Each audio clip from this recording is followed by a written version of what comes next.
Blog Talk Radio. Here at ACO Radio, American Communications Online, or any affiliated stations or websites are not responsible for what guest hosts or call-ins may say. All programming is intended for informational and entertainment purposes only. Hello, world. This is TJ Morris, and you're listening to ET Radio, or TJ Morris ET Radio, sponsored by American Communications Online, and I will be your host tonight, Theresa J. Morris, with Jan Aldrich, and we are going to discuss about 102 years of our UFO association together, and we're going to discuss all our groups we've been in, and I happen to be a member of Mutual UFO Network, and we're doing some public relations work tonight. I'm getting back on board with the captain who we put up his bio tonight, but he won't be with us because I didn't ask him to be with us tonight because we're doing PR work for him. But he was across he actually talked to me in Kentucky, and I came on board to do a little PR work. It was our commercial for this particular show, and so this show and MUFON has a long history, and I've got a MUFON advertisement somewhere over here. But I tell you what, it's up to you. It's a nonprofit, whether you want to join or not. We have all kind of new ways to do that, and you can look at it at MUFON.com. But I'm going to call right now and get Jan Harzan on, and hope you can hear me. I don't have anybody helping me tonight. Jan's going to come on the last hour. Let's see. 546-8135. Oh, it looks like Janet made it. Okay, why is that not working? Okay, hold on. May have to call other. Let me try that again. Okay. Let me get Janet. Hello, is this? Yes, hi. Yes, this is Theresa J. Morris, and we're live on the air looking for Jan Harzan. No, we're looking for Jan Aldrich.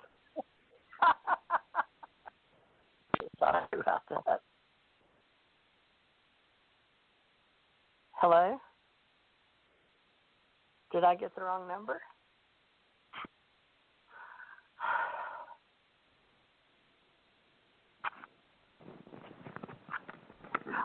Janet, can you hear me? Yeah, we got an echo. Okay. Janet, can you introduce yourself while I'm going to put me on hold so no echo. That way, if you'll introduce yourself, you can help me co-host tonight with Jan Aldrich. Okay. And I'm going to call him while you're introducing yourself. Go ahead.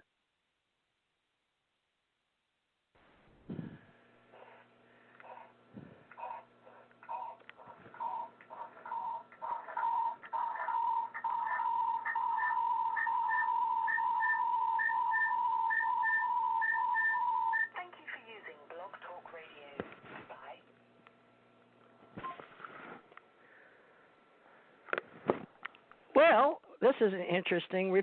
I talked to several people in the UFO secret space tonight that I didn't know I was going to do because my phone crossed over into our group call, and I'm not sure what's going on these days because I zinc everything, so I apologize to everybody. But I'm going to check this number right here with Jan, 860-546. 9135. Oh, hi, Jan. Let me call you back. I was verifying the phone number, okay? Okay, I'll call you right back. Okay. Now, let's see. Okay. Goodness sakes. This has been a day, folks. Trying to be human. All right. Let's see if we can be human here. Janet will have to call back in because she got cut off. I'm not sure. We're having all these crossovers. I talked to, let's see, dial. Is that happening? Well, let me try it again. I'm sorry, folks. I'm doing something that shouldn't be that hard. I guess I have to hang. I hope he knows I'm hanging this one up. Now let's try to call again. Dialing. Let's see if it'll dial.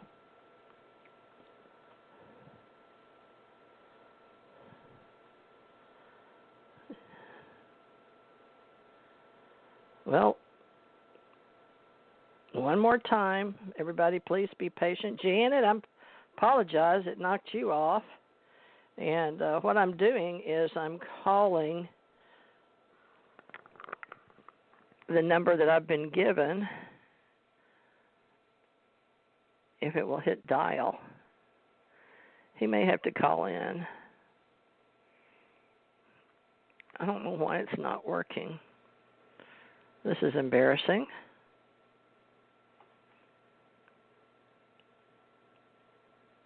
It says it's dialing.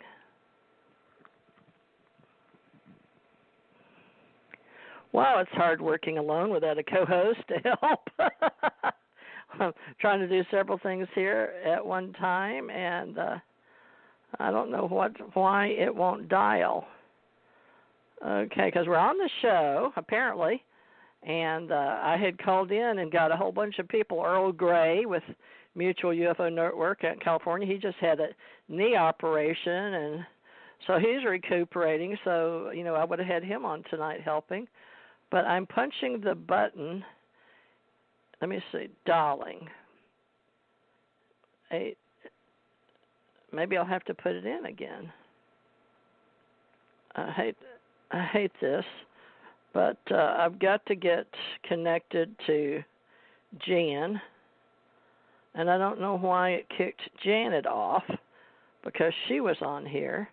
May have to refresh my screen. There it goes. Hello? Oh, good, finally. Wow, I was having technical difficulties. So Janet Lessin, if you can hear us, call back in.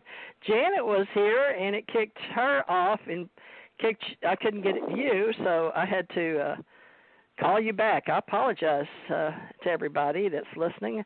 So this is Jan Aldrich. Jan, I haven't had a chance to introduce you at all, so let's get started here. There'll be a little delay on the beginning.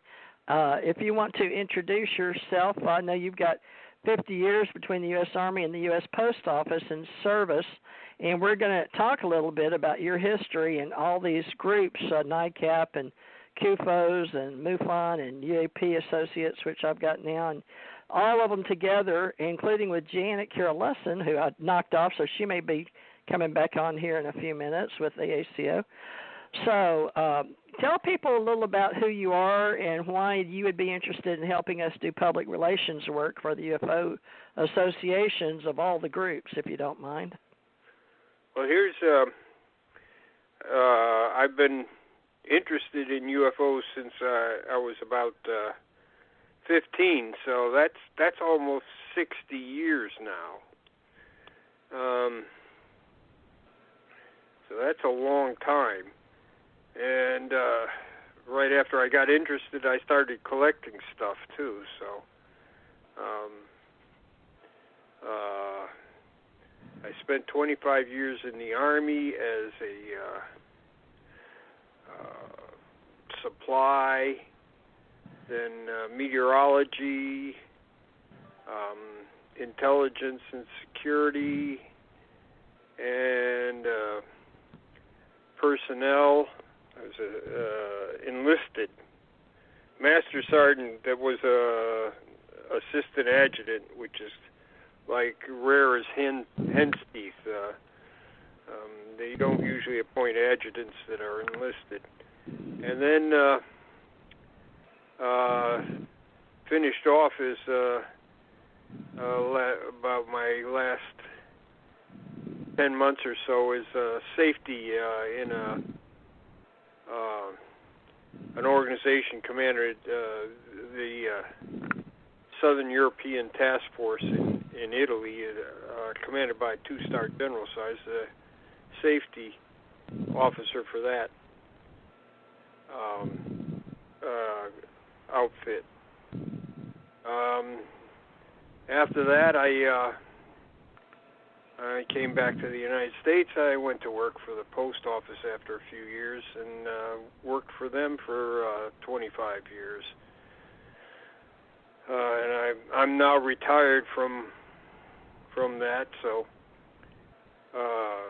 now I'm doing UFOs full time.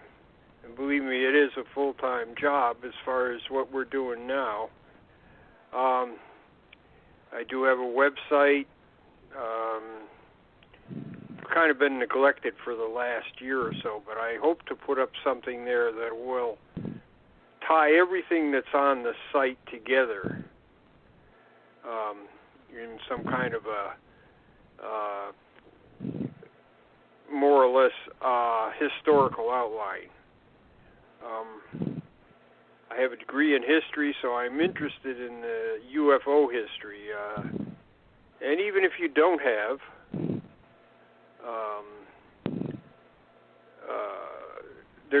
UFOs don't have to exist to study the history of them, because people like Donald Keogh and Walt Andrews, they exist, and they were interested in UFOs. So it's possible to study history of something that many people think that doesn't exist, but there is a history of the people that have been interested in it. So that's one of my interests, is the history. I'm also interested in looking for patterns and other things regarding UFOs, and preservation is one of my top thing. And so for the last several years, I've been scanning what I've collected over the last 50 or so years. And it's not going too well. It's going slow. So I may run out of lifespan before I get it all scanned. However, another project we're working on is scanning the CUFOS files, the Center for UFO Studies in Chicago. And the CUFOS, they have a number of other UFO organizations that don't exist anymore. They have their files. So NICAP,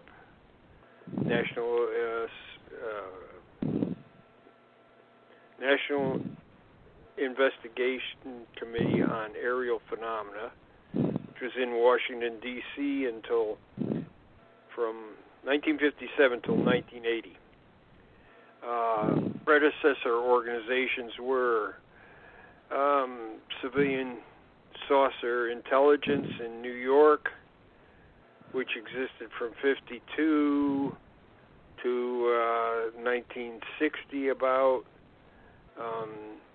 One of the first organizations, and which was noted by Life magazine, so they got a lot of publicity, and because of that, they got a lot of sightings. Civilian Saucer Investigations in Los Angeles.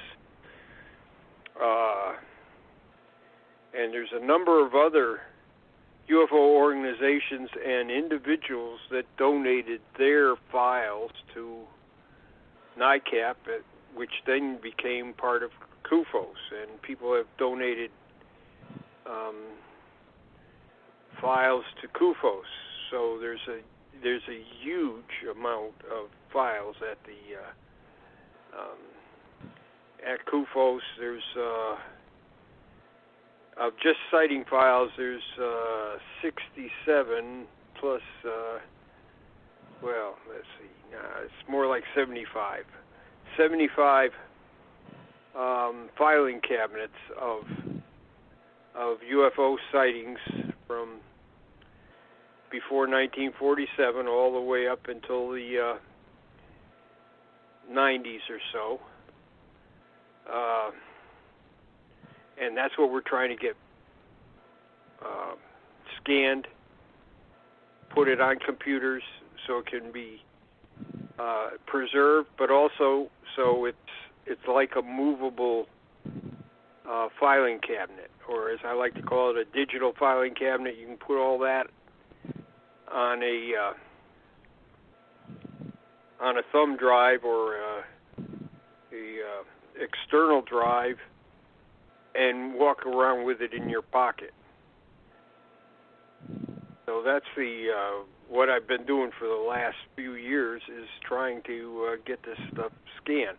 We've scanned from pre-47 up to 1965, and from August 67 to 1970. So you can see 66, a good part of 67 needs to be done, plus a lot of things after 1970. Now, we've also scanned material in the other eras that haven't, but we haven't finished scanning. It's just, like sometimes you could come across files, and a lot of my files are just piles. So when I start scanning, I may scan 73, the item from 73, and then an item from 52, and an item from 47. So it just becomes like that. So this is kind of a priority. We want to get this done. So we have a huge collection of UFO material that will be available to people in not only in the United States but all over the world. When you have this much material, then you can start doing things with it that might be hard to do with just small studies. When you have this huge collection of things, probably close to 100,000 cases. So, one other thing I want to do is just before lights out, I want to tie everything together on my website with a sort of a historical outline. So I'd say that's what I do. And what will happen to your website called project1947.com, isn't it? I've already made arrangements for somebody to carry that on after I'm gone. Okay, that's good.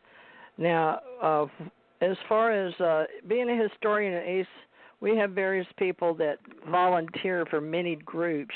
And a lot of social media now, of course, we are all slave to the Internet now, cyberspace junkies or people living inside the matrix and sharing our parts on, various places like mainly Facebook and YouTube are the big ones right now. Of course, a lot of us that are entrepreneurs use LinkedIn, and some of the younger kids do TikTok, but Instagram, places like that. But, Janet came back again, so I'll have to let her introduce. But we'll get into a conversation of what all we're doing, Jan, and talk about Dave McDonald coming back on. I'm sorry that we got off to a rough start. Janet Lessin. Okay, Jan's here, so I want you to introduce yourself to everybody and let everybody know you're here from Hawaii, and you've been helping us for 8 years do archived radio shows. And Jan Aldrich is here sharing his many, many years. So between all of us, I know we've got a minimum of 100 years, my 50, his 60.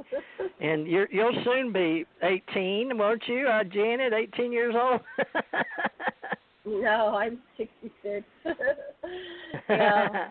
No, I'm sorry I got booted, and I don't know. Then I got 3 calls in a row, so it was interesting. Okay. I booted, then my phone lit up. Can you hear me? Yeah. Okay, so I'm back. So I'm Janet Lessin. I've been on a couple hundred shows with TJ, so we know each other very well, and we're just UFO investigators, reporters, experiencers, all the above. So what's today's show about, TJ? You were talking about Jan Aldrich stepped down as MUFON director, and what's his name? David McDonald has come into his replacement. Wasn't David McDonald there before? He was the emeritus role. Yeah, we can talk about all of that. Jan Aldrich is still a director with us with UFO Association and Ace Folklife Historical Association. It was Jan Harzan that stepped down, and immediately interim is Dave McDonald. Now, he lived in Kentucky when I did, as far as I know. He still does, and we had the MUFON office right around the Cincinnati, Ohio location, and he and I talked, and we were revitalizing the investigator handbook at the time, and that's when Kathy Martin came in and helped with experiencers. So Jan Aldrich is here with us now. So Jan Harzan, this is all happening in 2020, folks. Everything's been turned upside down. But Dave is the interim, I guess. But he was a director. He still is a director. And everybody can go to MUFON.com and look up all the directors. There's 5 or 6 of them. We probably know all of them. But Jan, you want to talk about that? I think you said Jan Aldrich stepped down, didn't you? Or was it my ears? Did you hear that, Jan? I don't know. Too many Jans. There were too many Jans. That's right. Too many Jans. Yeah. So Jan Harzan stepped down because of some kind of something going on which happened to other people in ufology. And so we don't know how it's going to pan out for him. Hopefully he's innocent. But this happened. We had, in each generation, we've had some kind of accusation of inappropriate sexuality coming from people in the MUFON or in the ufology field. So what do you think that's about? Is that true, or it's just a witch hunt for people in ufology? Do you have any ideas? Jan said he believes people are innocent until proven guilty. So let's let Jan speak for himself, because he does know we were going to follow off with that lead. Harzan out, McDonald in again. And I haven't talked to Dave McDonald, honestly, to get his statement yet, but I'll do my best. His phones are ringing, I'm sure, like when he stepped in before. When we started back years ago, 2007, 8, that era. But Jan, why don't you speak for yourself? Let me just say one thing before we go to Jan Aldrich. I was at the IUFO Congress when, what was that guy's name that he was the UFO abductee experiencer? He wrote a couple books, and his wife wrote a book. He was real popular. Come on, name that tune. Which one? Anyway. Corey Good? It was an R. No, those Emery Smith? Didn't get accused. No, they didn't get accused. Don't accuse him. No. Great. Let me think of his name. Start with he went to jail for a while. Oh, you're talking about real MUFON people. Yeah, his wife is still a friend. People. No, it's the one that had the little alien movie out at his window. Jan will know. Yes, Jan Aldrich. Yes. So Jan, help us out here. I don't know who you're talking about. Okay, anyway, there was some guy there. I'll find it. All right, well, his wife's in our social media. I'll figure out who it was. Well, yeah, Jan, look at our Facebook groups, Jan. She's one of our friends in our groups. We have so many of them, Jan Aldrich. But, folks, this is Jan Aldrich. We've had Jan Harzan on here, but he's not on here right now. So I did put a call into Jan, but I don't know if he's getting his calls or if someone else has his phone. But he is on a friend of mine in my phone. So, Jan, have you talked to Jan? I know he sends you stuff in the mail and everything. Have you talked to Jan today, Jan Harzan? No, I have not talked to him. I haven't talked to him since last year, I don't think. We're trying to do something with AJ Gravard, and so we were, having a three-way conversation. So I haven't really talked to him since then. The main place that I met him and talked to him was at the Orlando conference, which is now quite a few years back. And we talked about how UFOs can be studied. There was a lot of that going on at the conference right there. I haven't had any recent contact with him. Okay. Well, we're going to talk about that. Let me get Suzanne on here. Suzanne, you showed up early, but I want you to introduce yourself as not a Jan. But we have Jan Aldrich, Janet Lessin, Janet Thurmond Morris, and a Suzanne Flynn. Suzanne Wyman tonight.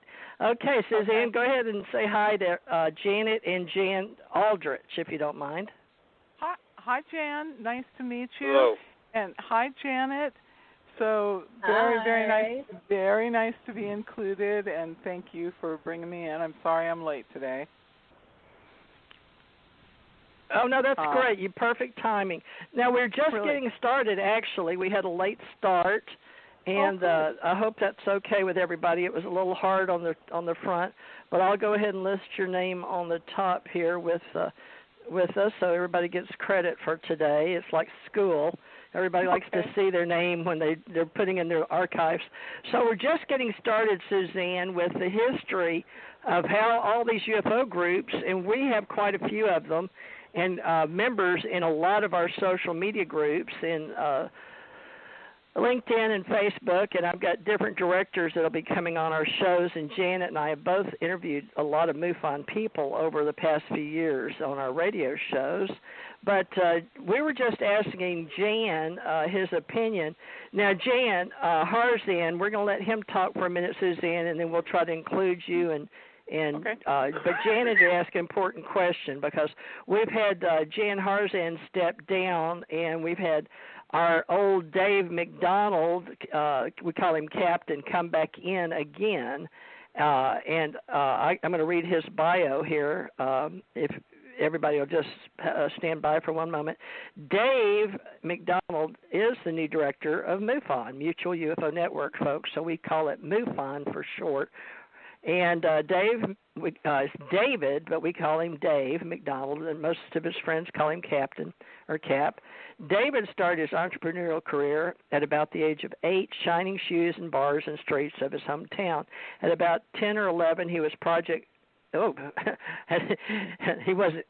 he read Project Blue Book and many other early flying saucer books. So his adult career started at a laboratory working on the development team that produced such products as Behold Furniture Polish, Windex, and Indust. However, being an entrepreneur by nature, he went on to establish a number of businesses, among which was the McDonald Defense Company, which became the largest independent security firm in the region. Additionally, he owned a manufacturing firm and produced an array of wireless microphones, listening devices, and other clandestine, depending on how you say it, gizmos, secret stuff. So he owned a bookstore and a photo studio, specializing in model portfolios in underwater photography. So he served 8 years as a county peace officer in Kentucky, and in 1991, Dave founded Flamingo Air and has developed into a full-time air carrier operation. Now, he and his wife, Sharon, who's helped run MUFON for years, Sharon McGee, has further developed Flamingo Air Academy, which is now global in scope and Cincinnati's premier flight and airline dispatch school. Now, Dave resides with his wife, Sharon, at their home in northern Kentucky. And then I've got to join UFO Association, ACO Club, sharing among friends who attend our various events. We have ACO and ACE Folklife serving with our ACO UFO ET Club, and we all do shows open source public relations work, and we volunteer to help. And Dave knows that from years and years ago. And so we're just back doing how we got started a long time ago in open source. And it really is a 501c, a bona fide one, folks, MUFON is. And we're here to serve. And so if you want to join, please go over there. You can I do it for $7.89 a month. And there's 5 and 9 and 10. And then you can join the PR and give money for $20. So we just help. That's what we're doing, is helping. Now, we can talk about Jan Harzan, which you ladies may have missed, but Jan's got over 60 years in the UFO business and has helped way back when we had NICAP that I can remember, where there was Don Berliner there in D.C. and Jan Maccabee. Jan Maccabee's another Jan, her husband, Dr. Bruce Maccabee, and he's been on here and helped Janet and I start the ACO Alien Contact Organization, and Suzanne's come in to help with Ace Folklife tomorrow night. But Jan Aldrich, now, with all these groups, do you remember you came on the scene out of Washington, D.C., and I know that Dr. Bruce Maccabee was training at the CIA facility and helping people learn about UFOs. But your role, you were a child, and I'd like you to tell your story to Janet and Suzanne and all those listening, because you were just a kid at NICAP, weren't you, 15 or 16? Well, yeah, I went to NICAP when I was let's see. 1960. I met Richard Hall in NICAP, so that was the big one. What does that stand for? National something? National Investigations Committee on Aerial Phenomena. So aerial phenomena. Yeah, that's about 3 years after they were formed, and Richard Hall was assistant director then, and the very popular UFO author Major Donald E. Keogh was the director. And so during the summer, our family went on a tour of, well, my father was very interested in history, so we went to some of the Revolutionary War monuments, and we ended up in Washington, D.C. looking at some of those, and I asked him if I could go to NICAP, so he let me spend the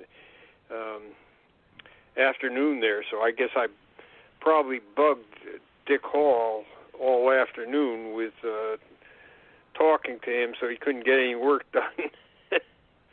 But so he got to know you. Yeah, pretty he did. Good. So I would try to do things like, you know, send in newspaper clippings and go into old newspapers and copy things out. And at that time, we were copying things out by hand and then typing them up. So I did that kind of stuff. That's back when newspapers were really big, folks. Tell them how old that was. Yeah, that was when that was when all the UFO stuff was in the newspapers, and I investigated some cases around where I lived. None of them were very big. Although I went on one with a police officer from Meriden, Connecticut, and so after he got off work, we would go around and do some investigations. And since now this is remember, UFOs are pretty at this time there's like a lull in activity, and they're pretty much a butt of everybody's joke, so it wasn't the greatest time to be in ufology.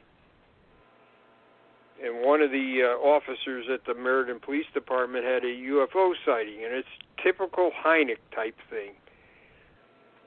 He stopped at a stoplight, and he sees in the distance what looks like biplanes.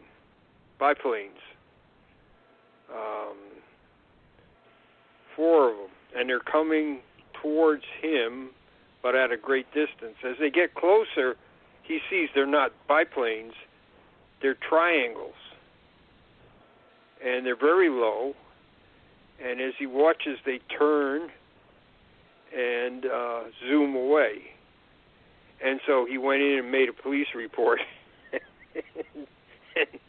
and of course, all the other officers gave him grief and had a good time at his expense. But the fellow that I was with, Terry Murphy, he got a copy.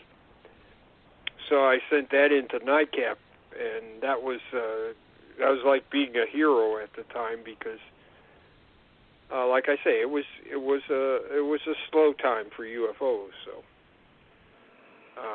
Well, I imagine Janet and Suzanne will have a lot of questions for you folks. This is a historical event today. It's July 17th, 2020, and we're making a oral story archive, and we've been very fortunate with Jan Aldrich to have a lot of the history of all our groups, since I've been alive, and we do cover some prior Majestic 12 and Stanton Friedman, and a lot of other people we can mention names that we've done in the past. But Jan Aldrich has shared a lot of his history, and we can have you go back and look at the archives.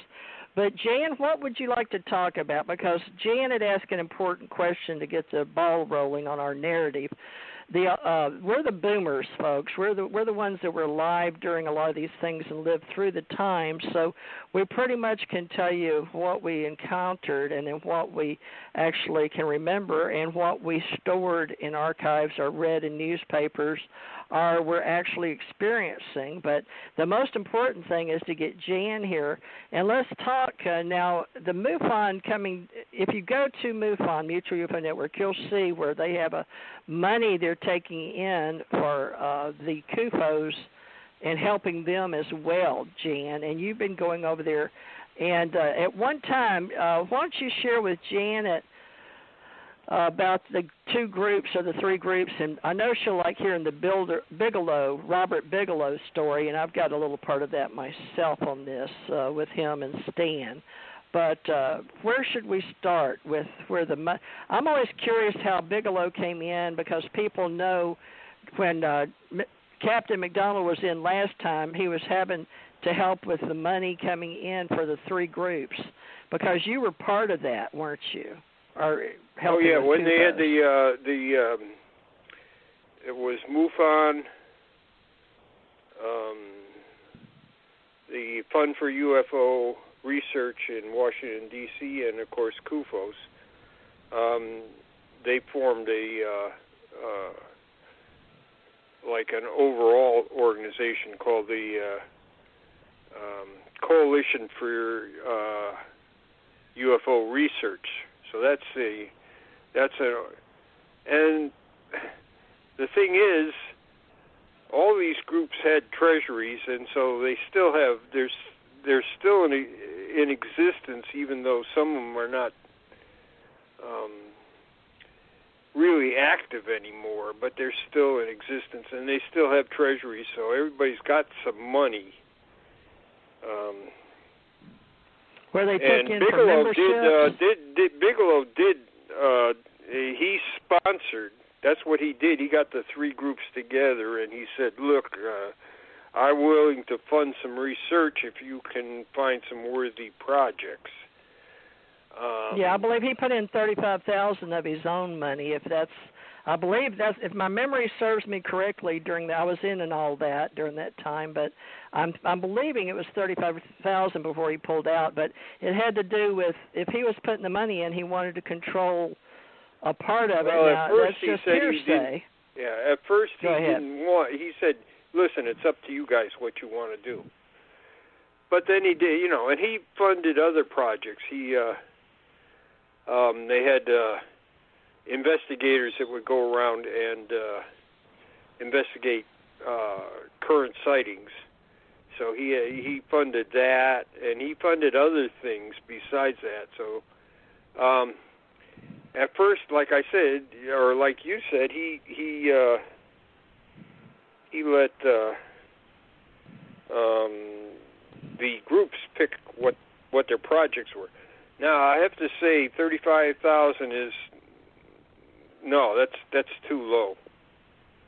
He spent a lot more than that. Or maybe he promised more. No, he put in more.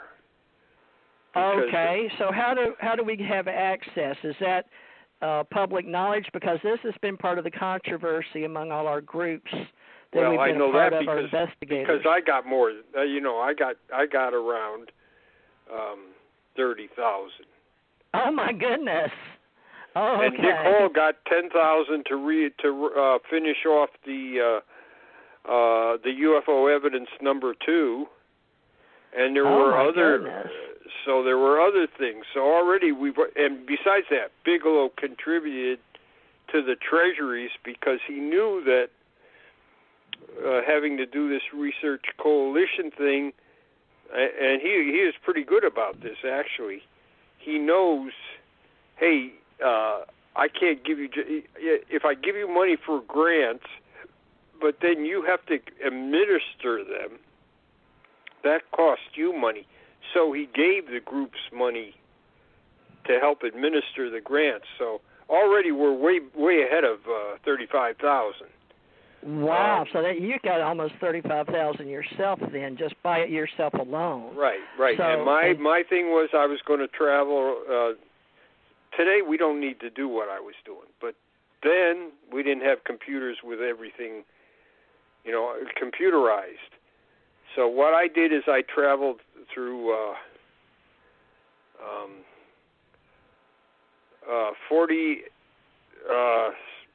46 states and 5 Canadian provinces and Washington, D.C.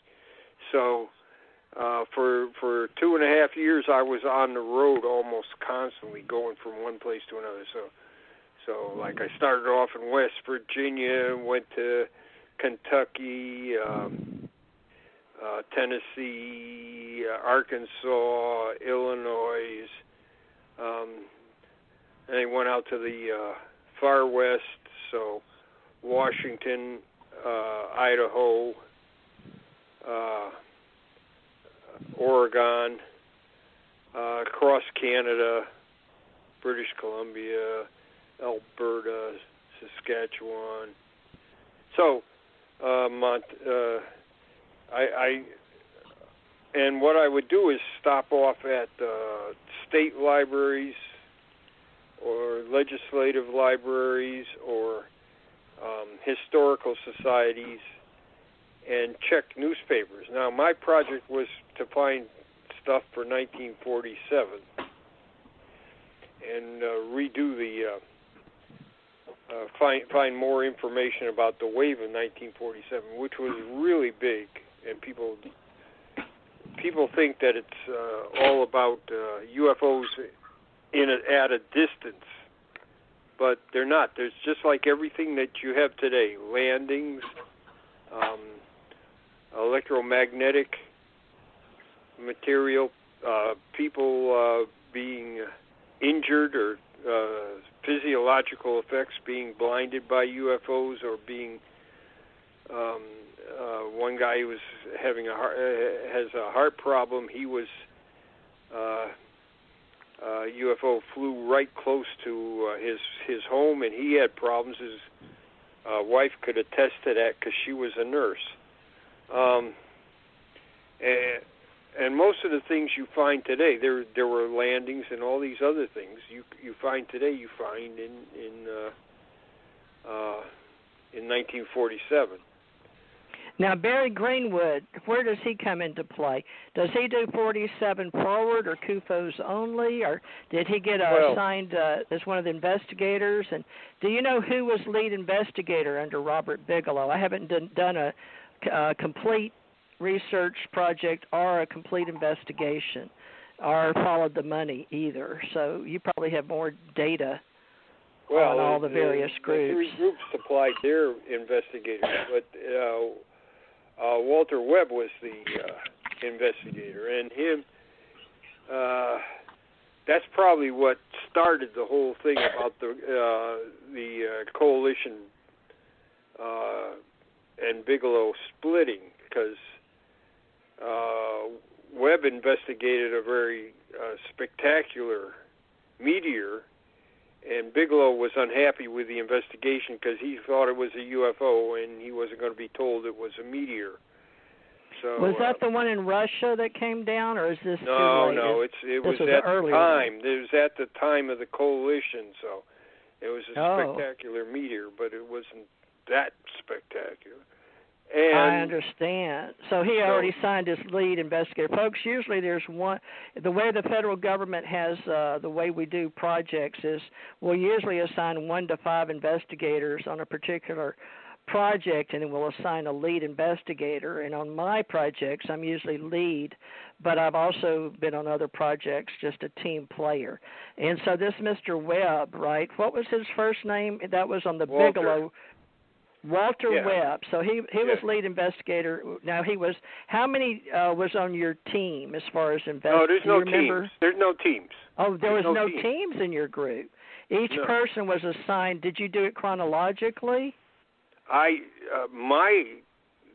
Walter Webb was his job. He was the lead investigator to investigate current UFO sightings. Now, Project 47. What I did is I went online and started an email list. So I got 300 people to volunteer to look at newspapers in their own area or to send me things that they had in their files. And 1947 was the primary thing I was doing, but the other secondary things I was doing from 1900 up till 1946, and then from 48 up to 65. We were looking at those items too. After I got through looking at, if I went somewhere, I looked first at for 47 incidents, and after that I tried to look at some of these others. And so I visited almost close to 100 archives. Well, I think it's important that we get this. This is part of the disgruntled volunteers in social media and all the groups, because a lot of them we shut down. Like you said, some money's still in some of the coffers or banks or treasuries and our different groups, and then we're bringing them all together. And then Robert Bigelow comes in and starts our STAR team investigators. That's later. That's later on. That's later on with MUFON. So. All right. Well, in the beginning, when Robert comes in, let's talk about right there with him and Mr. Webb and you. So, because this may all be new to Janet and Suzanne, because I don't think either one of them have been in on the inside like you and I have, or on teams or in investigations. But Janet, you can correct me. You haven't done any in-house for any of these associations. I know Suzanne hasn't, because she told me she hasn't been into any ufology. But what about you, Janet? You haven't been in internal investigations, right? She may be stepped away right now. Okay. So, but Suzanne, you haven't, right? No, I have. I'm sitting here and I'm listening, and I'm just holding the energy that there's an opportunity for me to learn, and I have a lot to learn, a lot. Right. So, what's interesting in listening to you talk, Dan, is that your mind is brilliant, it's focused, it's clear, it's articulate, and it's very exact. You have an extremely methodical thought process, exacting and scientific, and the details and the dates that you remember without stumbling is just inspiring. Well, that's funny. Most of the time my memory is abducted.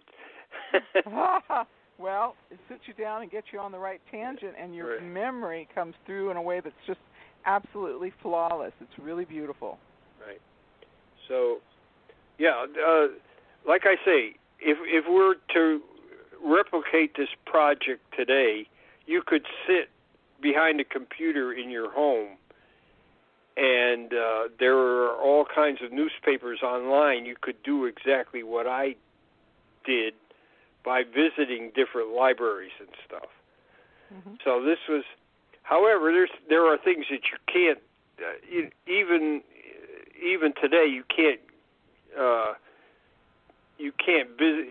visit the National Archives online, even though back in the before 2000 they said, oh, everything will be online, don't worry, and the Library of Congress was saying, we'll be the only library in the country, everybody else will have every book there is online and everything. And I do want to go off on a tangent here. The fireflies are invading. The fireflies are invading.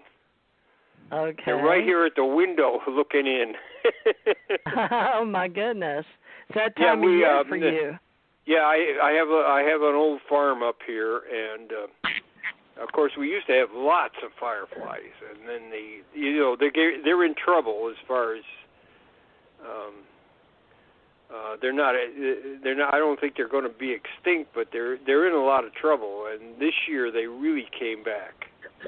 Well, tell people where you're calling from, and Janet may join us again. She's live. I mean, we're all live on the air, but we're all open mic. So she may have. She had explained to me she had workers in her house. That might have been the sound, so she muted.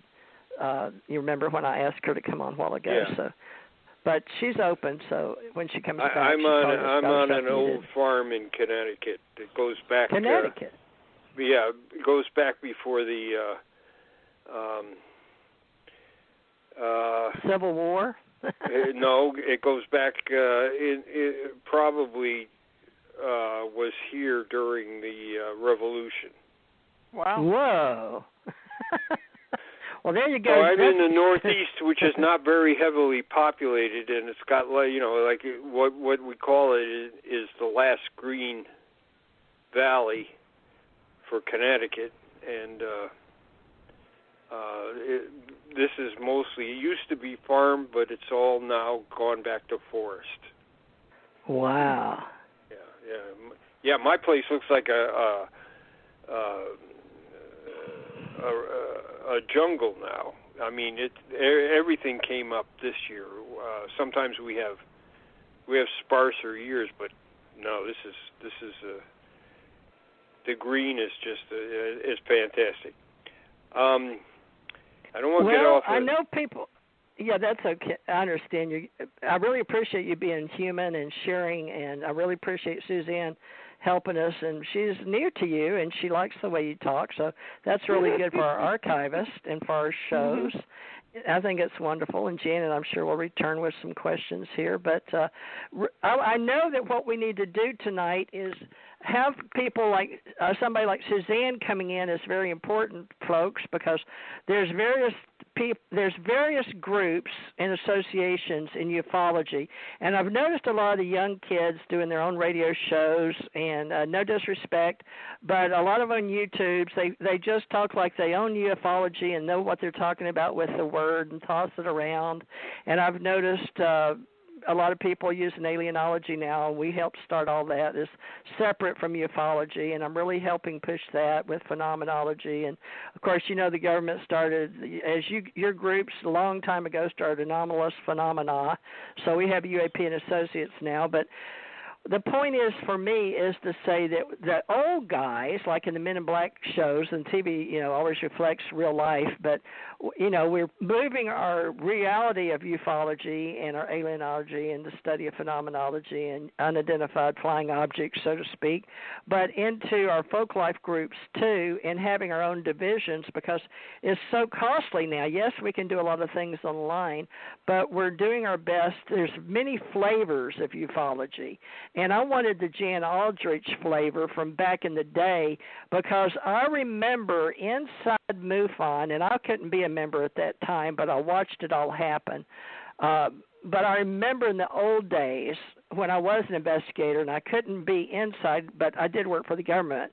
But there was talk of the civilian and the government coming in and taking over, and then Robert Bigelow being a contractor for the government, controlling space, and you can say all that happened in the 80s forward or the 90s forward, but when do you recall? Because that's when I was asked to help, and some groups were quoting me at 2007 in UFO Digest, and I had a lot of groups asking for help. I guess it was because of Facebook back then. But can you tell me do you remember when you got involved with Robert Bigelow and Mr. Webb and all of that? Because it was confusing. When Walter Webb, I've known him long before Bigelow. I knew him long before I went into the Army. And I was in the Army for 25 years. I knew Walter Webb back in the 60s when I was going to college in Boston. He was the chief astronomer at the planetarium up there. So I knew him way back before Bigelow. Bigelow was in 90. I'm not sure when the coalition was. I think it's. Well, I know he went out with 92, 93, Friedman. But no, I don't think so. Well, he was on. They took a plane out to him and Stan and McCarty. I think Tom McCarty. Could be. I don't know. Berliner. I believe Don Berliner was there. Yeah, there's a lot of history that we've got to pull back together. But that was in 92 to 94, I think. But so you're thinking he came in about that time? There's so many of us old guys got to pull the stories together. Okay, so who are we talking about? Bigelow? Well, I was talking about Bigelow and Berliner, Stanton Friedman, and one other guy. It was Tom McCarty, I believe. I forget now. They went and did the Anderson interview about 47 Roswell. When we had the Corona, when Stan was working on the crash at Corona, and I went out to visit Glenn Dennis in the 90s. So, and Roswell. You know who the Roswell story? I can't see Walter Webb doing that. Not Walter, Bigelow. Oh, Bigelow may have done. Yeah. So Walter's a lot older. Was he with NICAP? How did he get involved as an astronomer? Or did he join some of these flying saucers? He was a friend of Dick Hall, so he was the astronomer advisor for NICAP. Astronomer advisor for NICAP. Now, is that in one of the books you guys wrote long time ago? Well, it does. You know, in most UFO investigators, they list the advisors. There's a list of advisors, and Walter Webb's in the advisor thing. So he investigated items around in Massachusetts and New Hampshire in the early 1960s till about 1964, and then Ray Fowler took over most of the investigations, and with the Massachusetts, he formed an investigative unit up in Massachusetts, so it was a Massachusetts subcommittee, and Walter was just more or less an advisor, but he was an investigator in New England there in the early 60s, and then I met him when I went to college. Now, is he before Don Berliner? Because Berliner is the one I talked to on the phone when I was Berliner was well, he got involved when he was younger.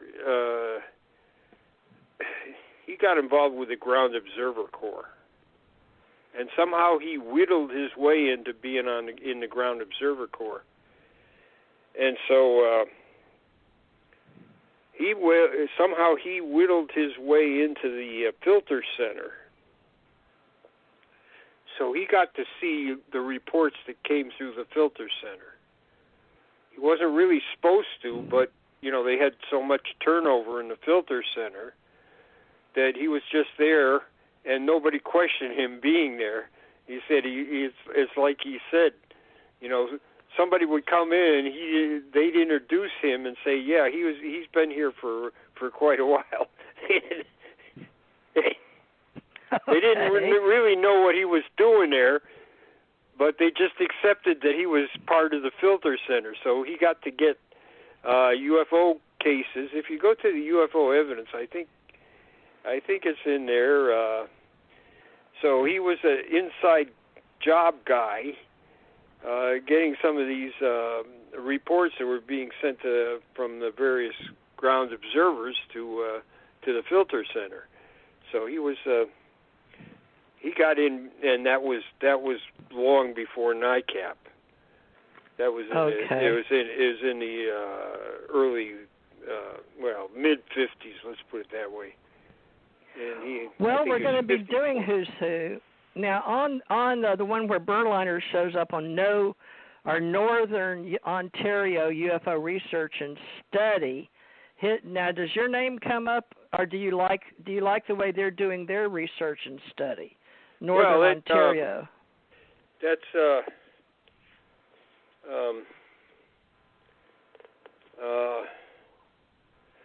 Michael.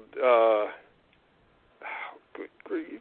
Well, your picture's on here for the United States. I know. Along it's with Kenneth Arnold. Michael.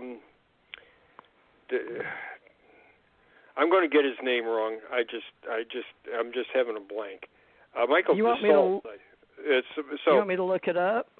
Yeah. So he was one of the early contributors to my effort. Oh, really? So when I was going around, I met him in Ontario with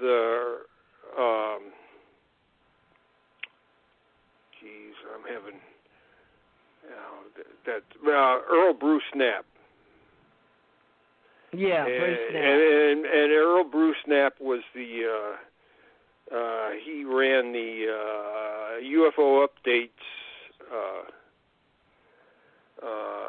email list, and they had about 1,000 people on it. Oh, my gosh. Send stuff in all the time. But Michael went ahead and he helped me with gathering Canadian reports. And he's got, like I said, he's got his own website now. Like I said, as I was going around the country, I didn't necessarily just go to libraries too. I visited ufologists, and they let me look at their collections. So I visited Chris Rakowski in Manitoba, and I visited people all around the country when I was doing the Project 1947. I visited people at different places, and of course, one of the places is Walt Andrews let me look at the MUFON files, and that's when they were in Texas. Seguin, Texas, and he let me come for an afternoon on Sunday, and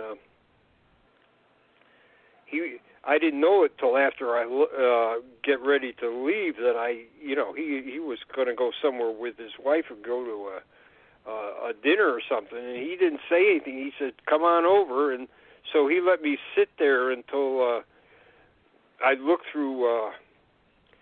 Well, I was mainly looking for 1947, but I told him I'll look from everything from before 1947 up to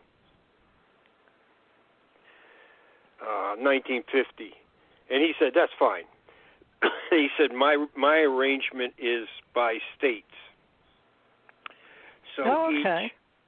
each each state had a filing cabinet or a filing drawer, depending on how many sightings they had.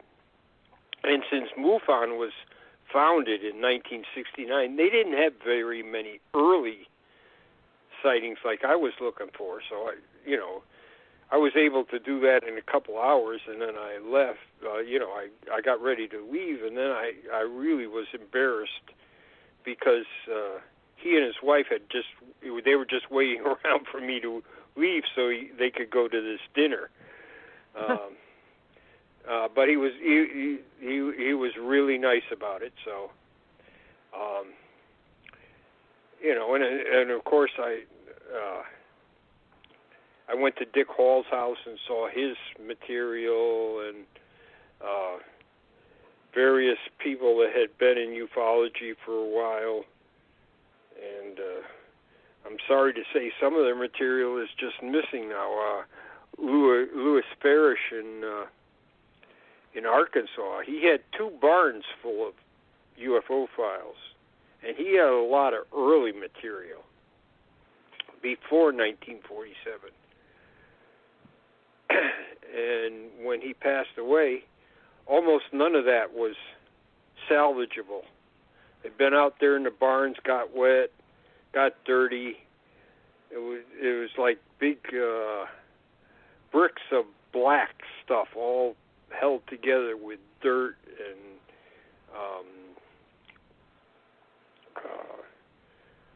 bird feces and things like that. So I think the amount that Dave Mahler salvaged was only about 2 filing drawers.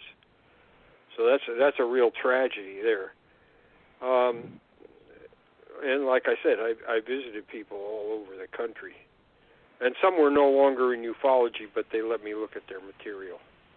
Well, this young man, Michael Deschamps, or Deschamps, however you say it. Yeah, Michael Deschamps. That's it. See, I keep wanting to say Dassault because I know a Dassault up there.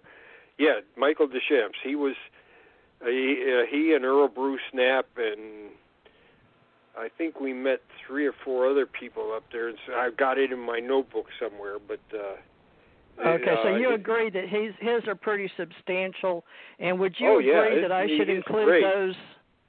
Would you agree that I should include his link, like yours, in our UFO Association, bringing all the different links together? Okay. He has some excellent things there. Okay, well he'll be. He helped me with he helped me with Canadian government material too. He had done a lot of research. So he's a good guy. He's a good guy, right? Awesome. Yeah. Good. Well, I look forward. I may have talked to him before. I don't really remember. So he's going to be one of our Who's Who people. So anybody that's got a really good sharing open source like for people. Now, some of them still have membership, right? But right now we don't. You and I don't. But we're doing oral archives like your group you recommended. But he has published material and letters to the editor, newspaper interviews, television interviews, and then he links them. So we'll do our best, folks. I've only got Janet and Suzanne and what websites we've got, but we're looking at scientists, UFOs, pilots, cops, saucers, and Suzanne's brought to the table one of the old 30-year-old police officer or officer. We're going to get them all together, folks. We're going to do our best with Ace Folklife and have different divisions. So Northern Ontario UFO Research Study. Now, do they affiliate with you personally or with CUFOS and MUFON? How do you guys interplay in UFO research? Well, and study? Everybody just helps. Yeah, I don't have 300 people. I started off, and people. I got together with the people in Italy and France, Spain, United Kingdom, and even Iran. We had a fellow on there from Iran for a while. It was a pretty lively thing, but email gives way to other things. So then there's other other interests, and people lose interest for a time, or they may just leave the field altogether. So I'm still in contact with Michael, but we don't really do that much anymore. I look at his site.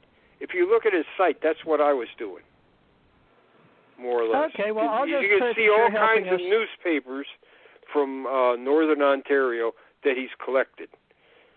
He and I did the same kind of thing, although I tried to do it all over the United States and Canada. He's doing it mostly for Ontario. So we're kindred spirits, let's put it that way. And he was helping me understand some of the Canadian history there. So he was sending me things from the archives and commenting on them. And he does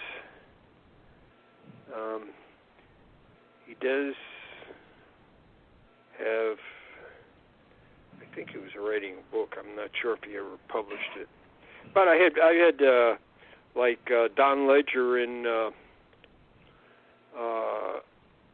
Nova Scotia, and he just maritime UFOs. He published a book on UFOs in his area, and he was, of course, very big in the investigation of Shag Harbor, which is still ongoing.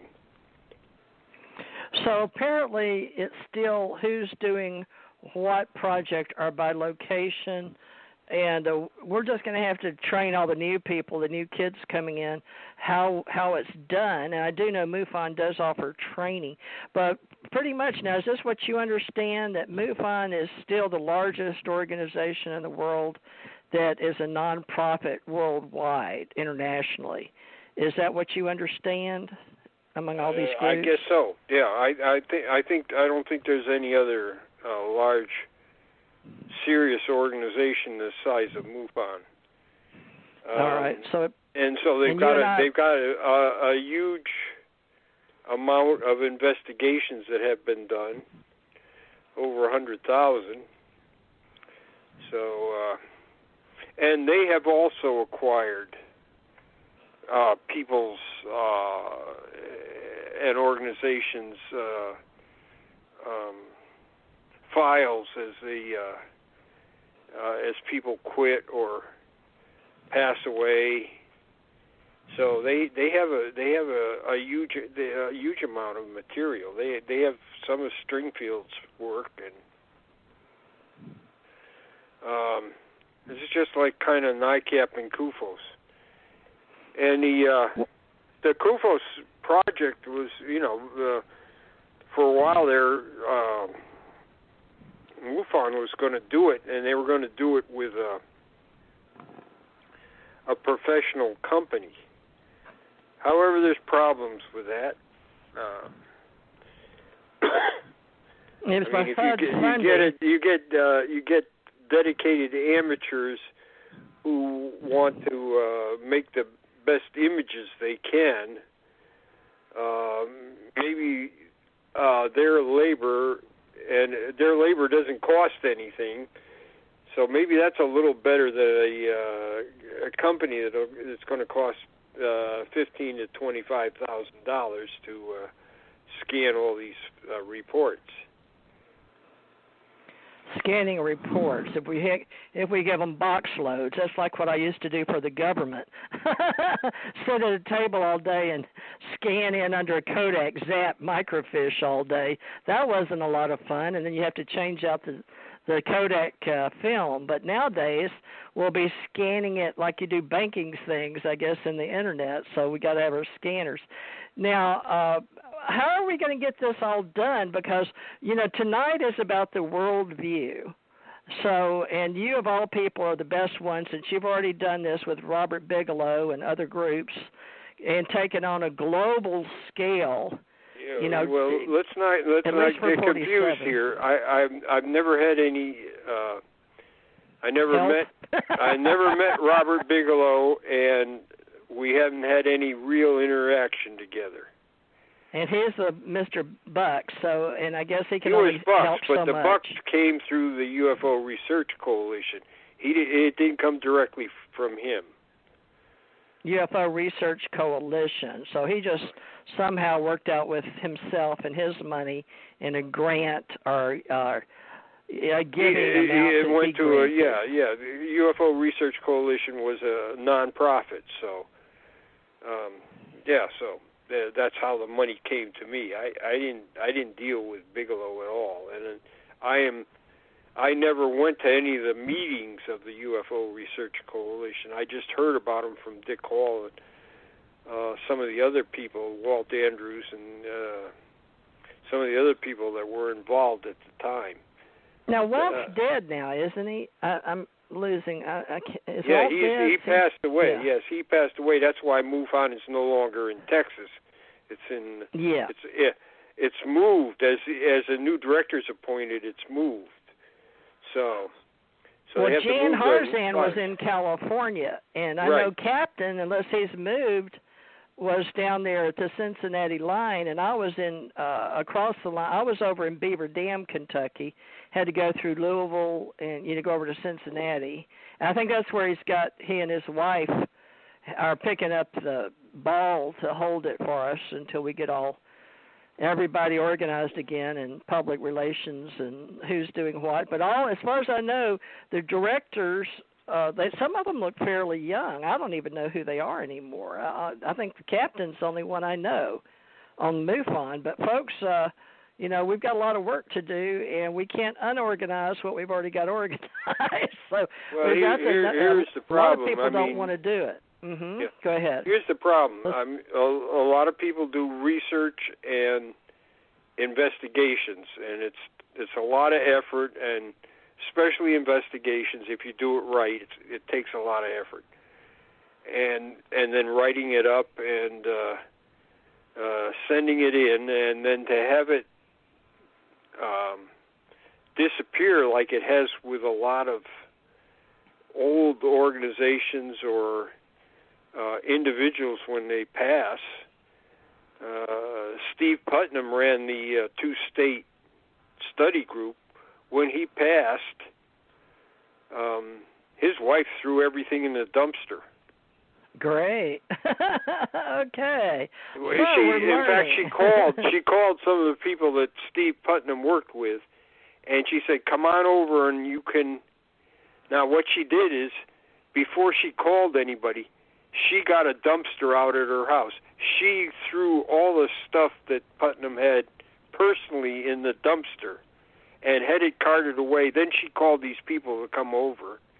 And then she said, "Oh, I'm sorry, it's just been carted away." That was her last act of vengeance, because she didn't like what he was doing. He was spending too much time with UFOs and not enough with her. So, wow. So that's part of our culture. Suzanne needs to hear this. That's real vengeance for you, let me tell you. Wow. Yeah, there's nobody really has the right to destroy those things. And so we really have to, boy, was she angry. She was. Really, that is just really an angry person. So, but also we have to think that maybe there was something actually really wrong with her, that she would think that was a good way to handle things. Yeah, or, you almost lose your husband to this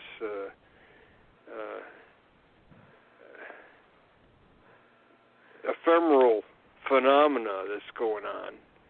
So I can see, there are a lot of women that are unhappy about the way that their husbands get so involved in this that they and it's not. In some cases, it's wives too that get too involved. Well, let's look at the world view, because Suzanne's coming in, and she just volunteered today, so she's brand new green, and she wasn't into the UFO business, but she understands the ancient myths and legends and how it affects the world, and she knows about them. And, and Janet, of course, has been doing this with me archiving for at least since 2012, so I know she's on our side. But, we're doing oral archives, so I've got these from 2012, including your history, and we're hopefully going to get people to help me transcribe yours, and hopefully it won't be after you're gone, but it may be. I don't know. But the thing is, we'll have them oral reports. So let's, Suzanne, do you have any questions for Jan? Because Jan is 76, and I'd like him to, I don't know how long he's going to live or how long he expects to live, but, every time I get to talk to him is a blessing for me to get it here, because he knows I want to help him, and we all the new people that hopefully we'll be training. I hope I'm going to be 69, folks, so I'm not a spring chicken, but we've got to get all the kids into something organized with all these associations around the world and get them working together. So I need to get all the links of people that have been working with Jan or Jan knows, and that will help with the ones I know. Because, I know a lot of the old guys, but they didn't know me on the inside or outside. I've been doing this since 1967, but it's hard to keep up with everything. So I've got a lot of women that will help us, but we've got to know how to bring all these groups together. So Worldview, Jan, and Suzanne, on the Worldview, how can we help all these groups? Because there's a lot of issues we're not really getting into. Janet could have helped on that. But you just heard one. Is Janet on the phone with us still? No, yes. She dropped off. She was, but she dropped off because of she had house banging in the background, so she got Jan, off. So Jan, are you? Well, first of all, can I say thank you for dedicating your life to collecting this information and creating a chronological history, and thank you today for sharing your oral history with us, because your oral history is just as valid as a written history, and I really appreciate you taking the time and sharing with us in a very, very honest way. It's a laborious process for you to put this together in chronological order, but I've really enjoyed learning just a little piece. It feels like I just have a snapshot, and so thank you. First of all, thank you. Okay, thank you. Yeah, we've done oral histories too. Okay, about 200 of them. Okay, cool. So I have a question for you now. Yeah. So you started doing this when you were in college. So that was 1960. Is that right? Well, no, I started doing this about 1958. 1958. Okay, so 62 years. So you started doing this when you were, how old were you? You must have, oh my gosh, that's not, how's that possible? I was in high school. I was just, in high school. Okay. Yeah. Wow. Okay. And are you married? Have you married? Do you have children? I have been married, yeah. I have a son, and I have 3 grandkids. Oh, lovely. Yeah. Oh, really lovely. Okay. And so the whole time I was listening to you, I was thinking, well, what was the most interesting story that you got involved in and that you researched? What was the one that you personally... So I think that, just your pure history stands on its own, but I'm just curious as a human, what is the most interesting story to you personally? Not recognition, verifiable, or anything else. Just what's the most interesting story for you as a person? Well, I used to travel around with Tom Talene. I said we have 200 oral histories, but he's the main one with oral history. But he would take me along on a lot of these trips. We would go around. This is not the Project 47 thing. This is an oral history project that we were on. Okay. So we would travel around the country, going from one place to another, interviewing scientists, people from the government, witnesses, and I think we had started out in Arizona, and then we made our way. We did a couple interviews there, and then we made our way to New Mexico. We interviewed a witness there, went through Texas and Oklahoma, and ended up in all the way down in a little tip in Kentucky. Mm-hmm. And I didn't know anything about this case. I had never read anything about it. Well, I think I'd read something in Hynek, but Hynek doesn't do it justice. So this was the pilot who witnessed this case. He's a B-52 pilot. Okay. And what year is this? 1968. Fabulous. Okay, good. So they kept it out of the Condon report because they fussed around with the investigation until after the report was written and on the Secretary of Air Force's desk. So it didn't. It didn't get in that. It was a fantastic case. Right around the end of the project, there were a lot of fantastic cases that didn't get investigated or only cursory. So, anyways, they had been on nuclear alert, and after you go off nuclear alert, you've got to everything's got to be checked out, the plane, the personnel, and so they were on like a 48-hour flight. They took off and all the equipment and everything, and the people were checked out, and they did certain things that they had to do. That's every nuclear plane that's ever been, B-52 that's ever been on a nuclear duty. So they're coming back to their base at Minot, North Dakota, and as they come in to land, the tower calls them and says, "We've got something that we want you to check out." And he says, "What is it? What is it?" He says, "Just keep flying where you are. It's coming to you." Okay. So, okay, the pilot's flying the plane. He doesn't see what's going on. This UFO comes up in back of him. Okay. And the guy at the radar, he sees this thing, and it's acting. I mean,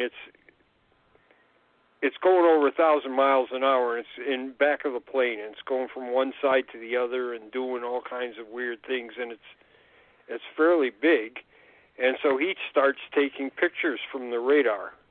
No way. Pictures of the radar. No way. Okay. So he's taking a radar picture. Well, it's just, he just knew to do it. I mean, that's the way they're trained, Right.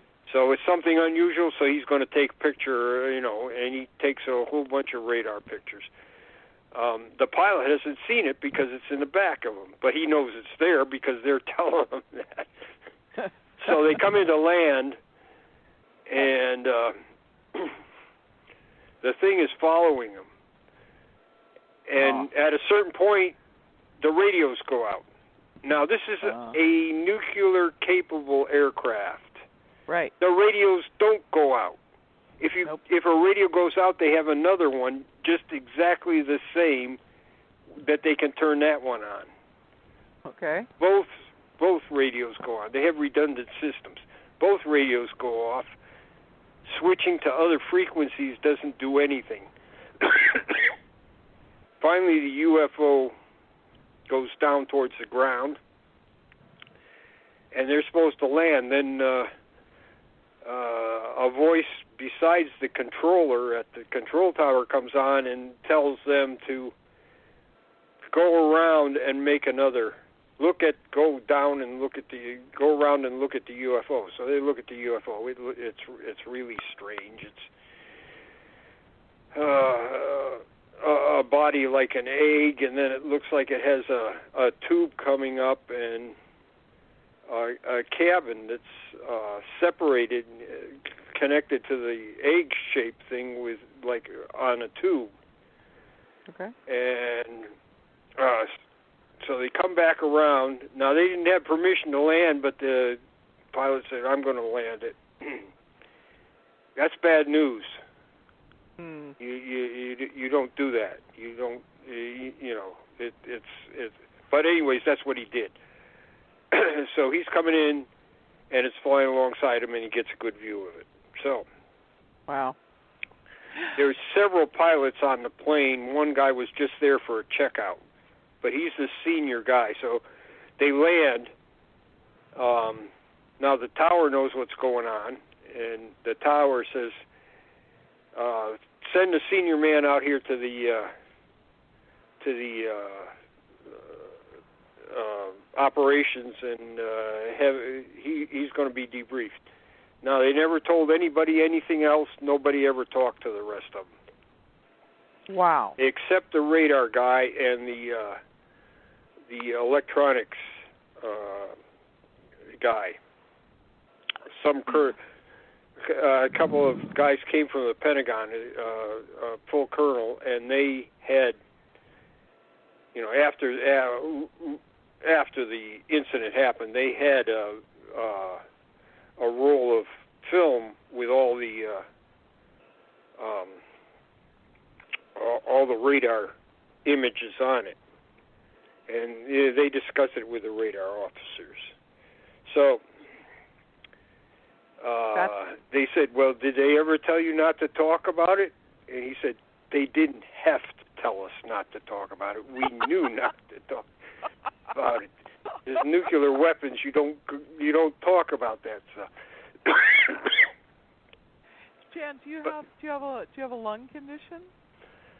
I have. I had cancer of the throat, so. Oh, I when I first listened to you, I thought that maybe you needed there was something you could take to help you, because I could hear you having trouble with it. So I was kind of trying to figure that one out with you. Yeah. But so it's not very pleasant talking for a long time. In any case, these we're there now. This is 68. 68. So we're there in 94.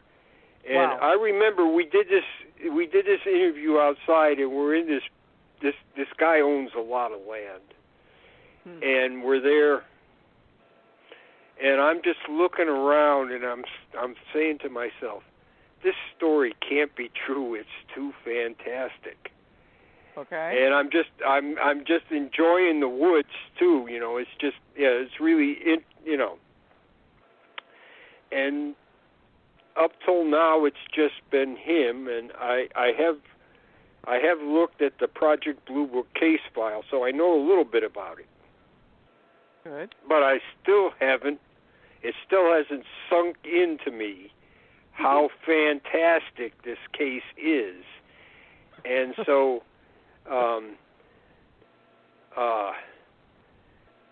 we asked him. Now, this is years ago, and his crew has been broken up, and he went to Vietnam and flew aircraft in the Vietnam War, and he hasn't. He occasionally might have seen one or two of the guys, but he hadn't seen for a long time, and he was having trouble remembering the names. So, how are we ever going to follow up with other people?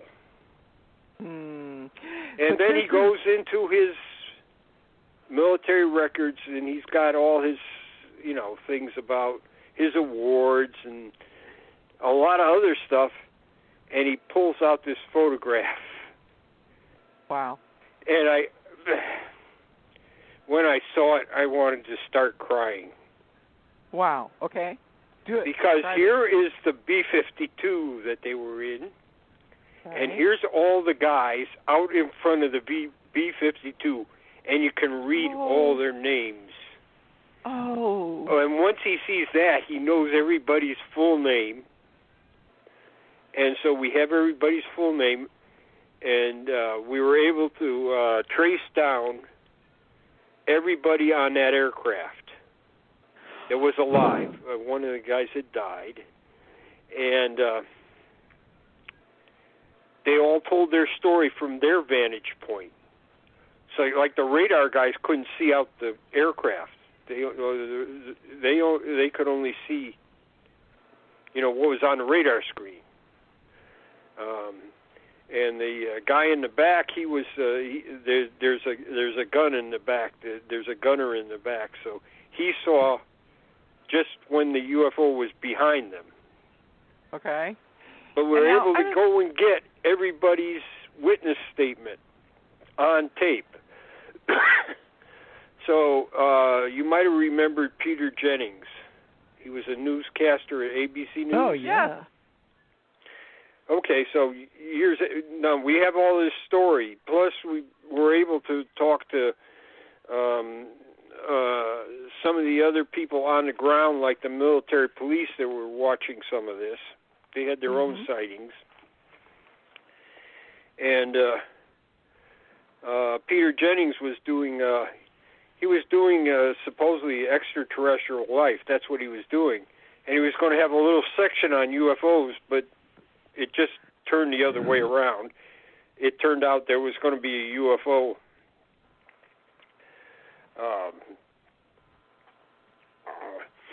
report, an hour report on UFOs and a little bit about extraterrestrial life. So ABC News went back and interviewed all these guys. Okay. They didn't trust a bunch of amateurs. Okay. So they went back and interviewed all these people, and he had about a 4-minute segment, which is huge for nightly news. Yeah. He not only did it once, he did it twice. This 4-minute segment about the Minot case on his news program. Then he had the UFO special that he had, and he re-interviewed it. So that's, to me, that's the most fantastic case. Now, the radar photographs just fell into our lap by accident. Okay. The intelligence officer at Minot had kept 12 he thought were the best radar photographs, and he had given it to somebody in Minnesota MUFON, and Tom had gone to a Minnesota MUFON meeting, and he started talking about this case, and the guy says, "I think I have those photographs." No way. No way. Yes. Unbelievable. Unbelievable. Okay, so Tom took over this case, and he investigated with people in Europe, radar expert in Europe, who's a physicist. Okay. An air traffic controller in England who also knows radars backwards and forwards. And then we went to the Air and Space Museum in New Mexico, and one of the guys on the staff there was a lieutenant colonel from the Army, who worked at White Sands, and we're there talking to him, and Tom shows him the photographs. Wow. So this guy is a radar expert also, so he's looking at him, he's telling us what's going on in the photographs, and this is what Tom's already heard from other people, and he's sitting there without knowing anything about the case. He's just sitting there telling us what's happening. It's so clear on the radar. And so to me, that's the most fantastic case. It's the most one of the most thoroughly investigated cases. Tom talked to he talked to a couple of generals that were involved in it. They They didn't give out much information, though. So take a breath for a second, and I'm gonna talk. Did you get a cough drop or something? Yeah, that's what I did. Okay, good. Okay, so here's what I hear you telling me in this story, is that it's coming to the end of the project of the research, and as it's coming to the end of the project, you're out collecting these stories, and it's a long road trip, and you end up with this person who was in Kentucky, and he was the person who was on this flight that documents the actual interaction of his plane and a UFO, and he has the photographs, he has the independent histories, he has the names, and then this becomes a story with Peter Jennings on ABC, and then different experts, scientists, specialists, people that only do this specific type of work, verify all of the documents, and the documents that you need in order to make this a full story, complete with documentation, scientific evidence, sort of lands on you, and you put together and document a story basically from point A to the conclusion, and it is documented, it's publicized, and it is verified. What a great story. Thank you. Well, I didn't do it all, but the other fellow that was with me, Tom Tulane, I mean, he did it. He did the most of it. I was in on the beginning when we interviewed that pilot. Mm-hmm. And like I said,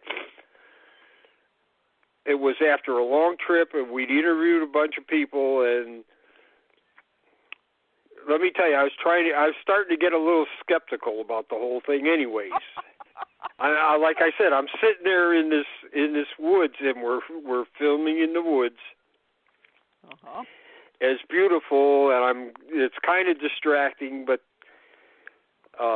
this guy's story is interesting.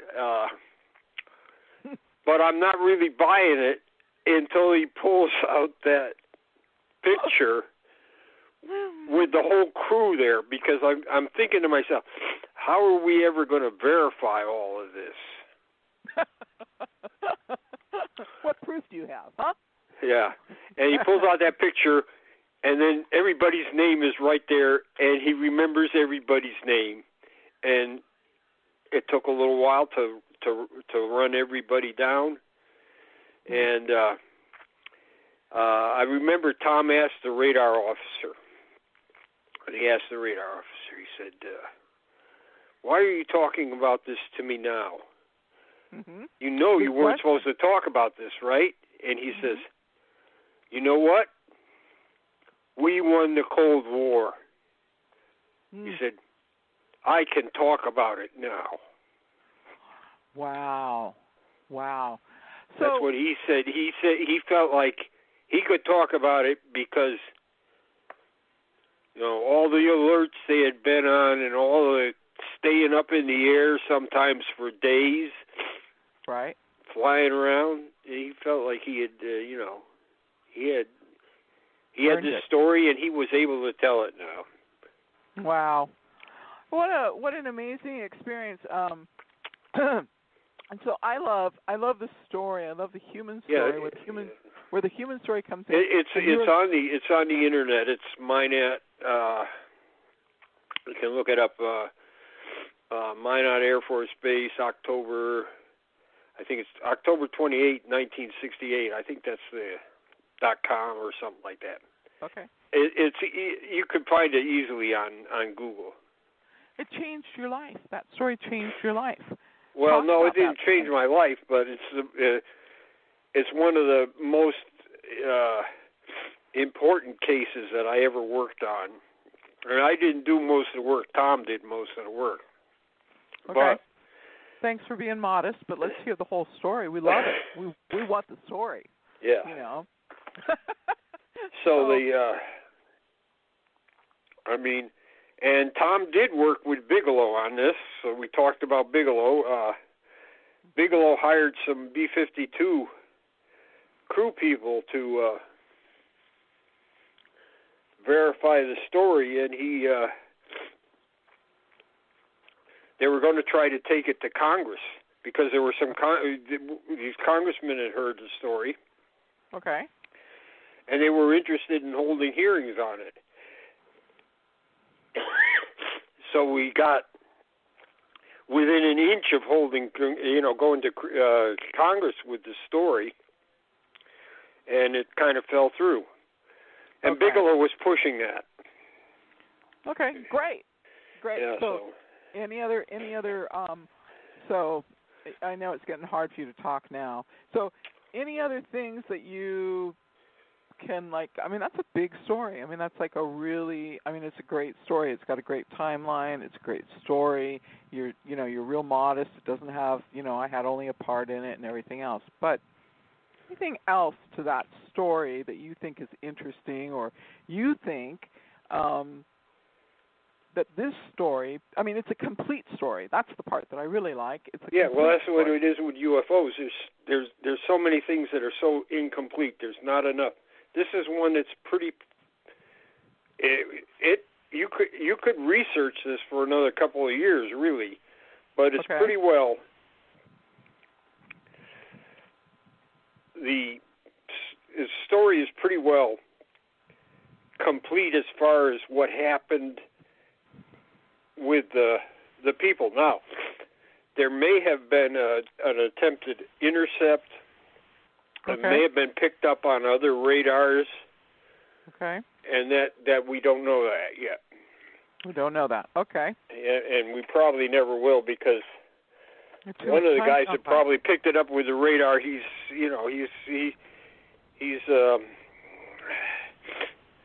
paranoid about talking to people. Now, what Kevin Randall, it says the article was taken from Scientific Ufology, written by Captain Kevin D. Randall, U.S. Air Force Reserve, USAFR. So this is in the returns to UFOcasebook.com. Now, do you want to verify that you like UFO Casebook? Is that one we should carry with you're okay with UFO Casebook, or do you know who runs that? I don't know who runs it.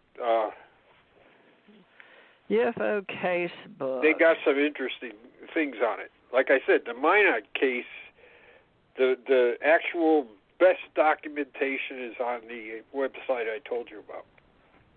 Okay, so repeat that for Theresa right now. Go ahead and repeat that.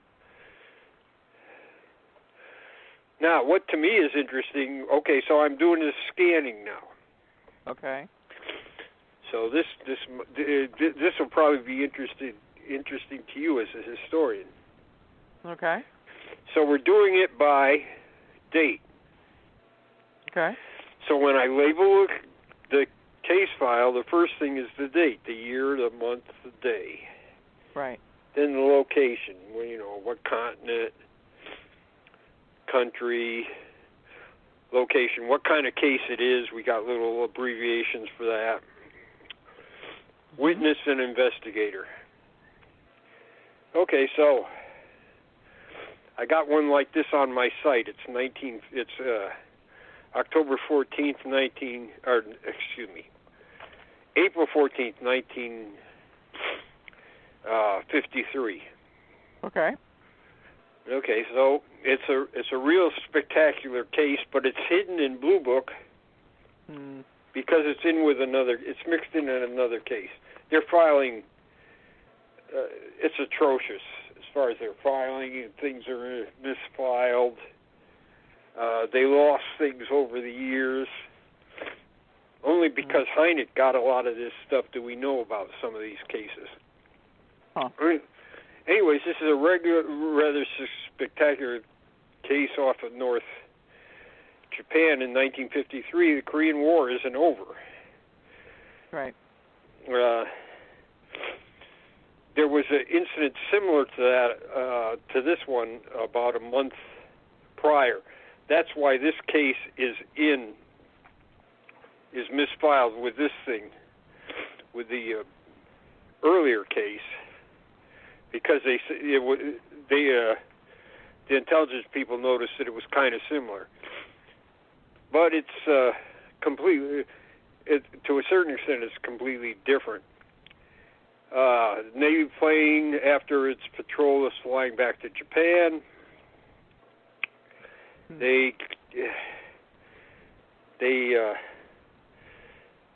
see this UFO on their radar, and this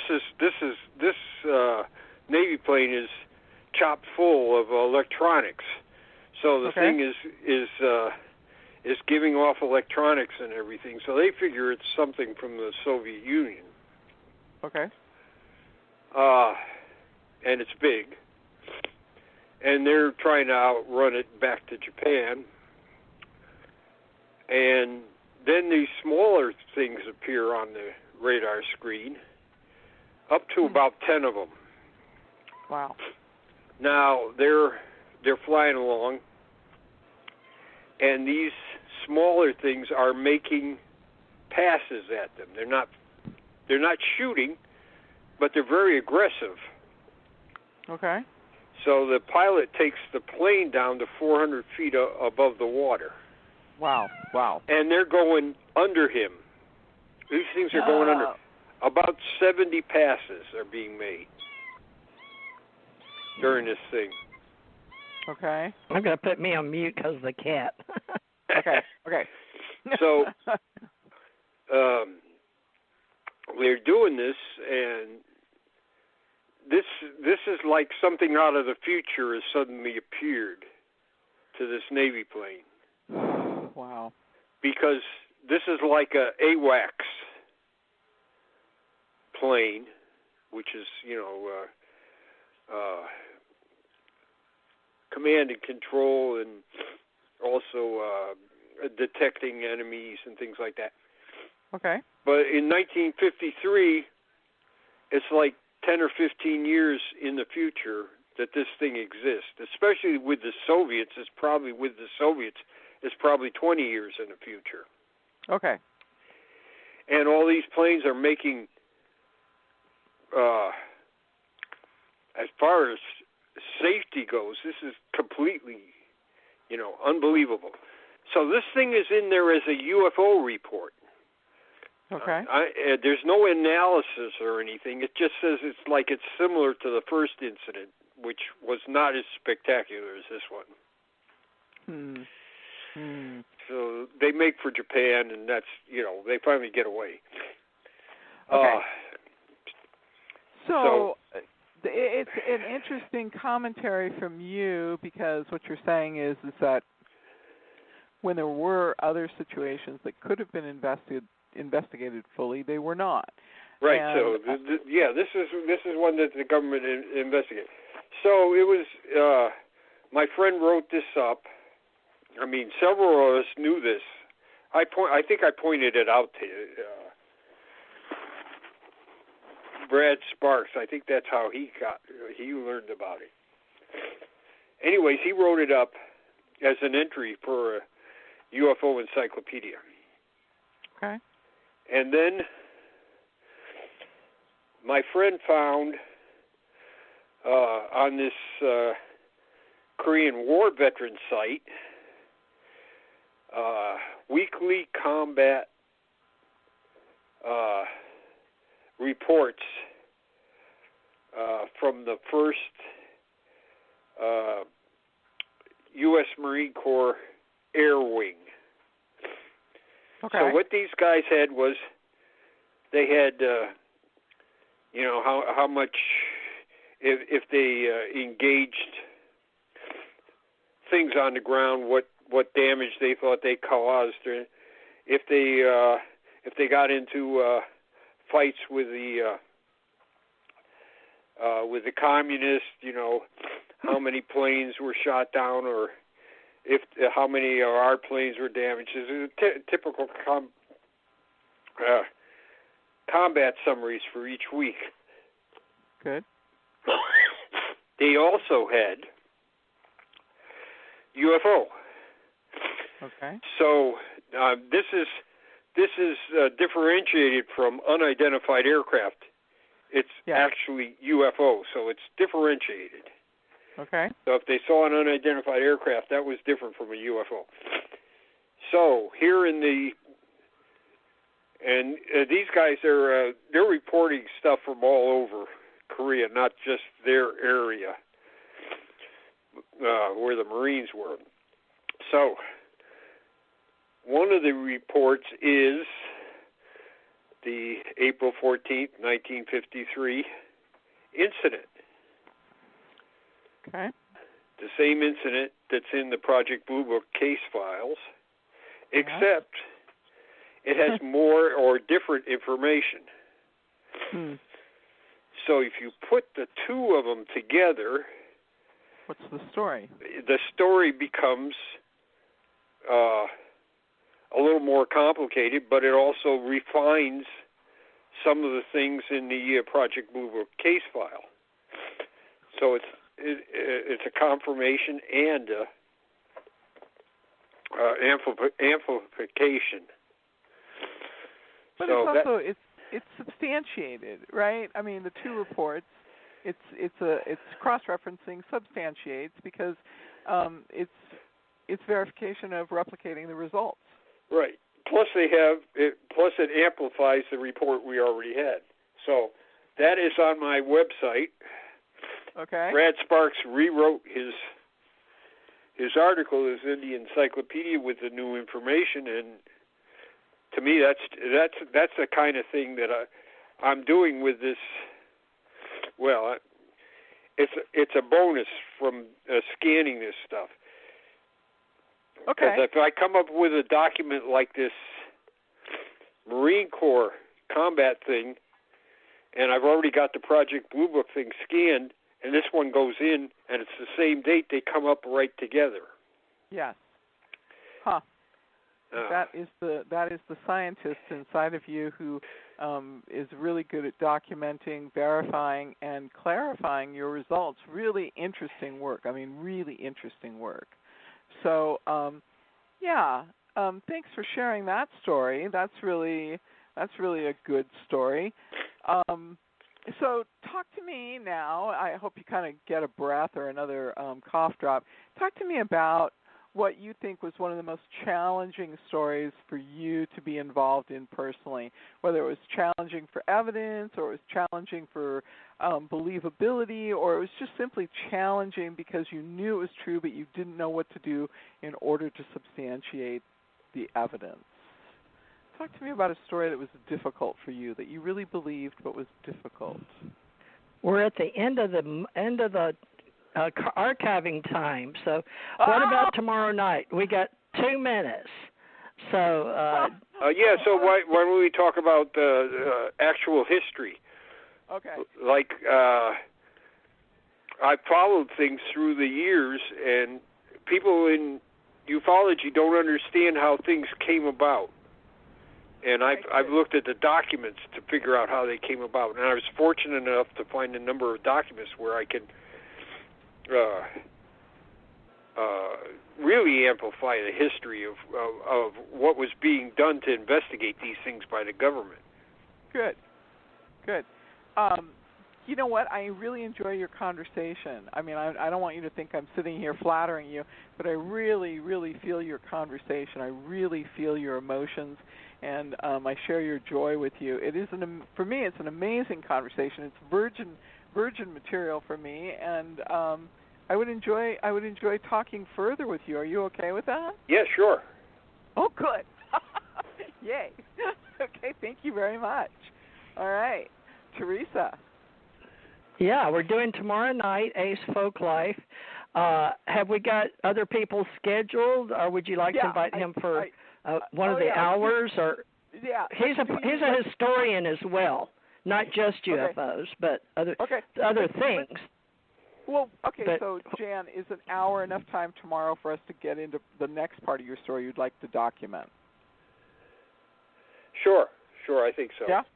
Okay. Yeah. All right, really good. All right, that's perfect. Okay. And all right, thank you very much. That's absolutely fabulous. Well, do you have people coming? Do you have people coming tomorrow at a certain time? Would he be the first hour or the second hour? And are you starting 8 California time? What time are you starting? I can start at whatever. can we take this conversation off air, Theresa? And well, I've got it already up for tomorrow. What time? Jan, it was 8 Eastern, I believe. Right. So right. 8 Eastern. But if you want to come the first hour, maybe, or it's 8 to 10 is her time because she starts at 6 California. Okay. So what do you have my number and everything? Can you give her my number? Okay. Yeah, I'll give it to her. Okay. Thank you. It'll be on this station in this archive for the ACO. We're trying to save money on all these SSL certificates on all our domains, so we're trying to combine databases. But right now we're just going to use this archive for oral archives for Ace Folk Life tomorrow night, 8 to 10. That's 7 my time, 6 Suzanne's. But that'll be 8 o'clock your time tomorrow, and she's got 2 or 3 people will introduce, and they'll tell their stories, and we'll ask you for a story. We're going to ask him first. Okay. We're going to do you for the first hour by himself, and then I'll bring on some other people. Okay? Okay. Thank you so much. I really appreciate it. Thank you. Thank you. Thank you, Jan. Thank you, everybody. Thank you. Look forward to seeing you with our various clubs. World Views tomorrow night with Ace Folk Life. Thank you. This was Jan Aldrich and Suzanne. Signing off.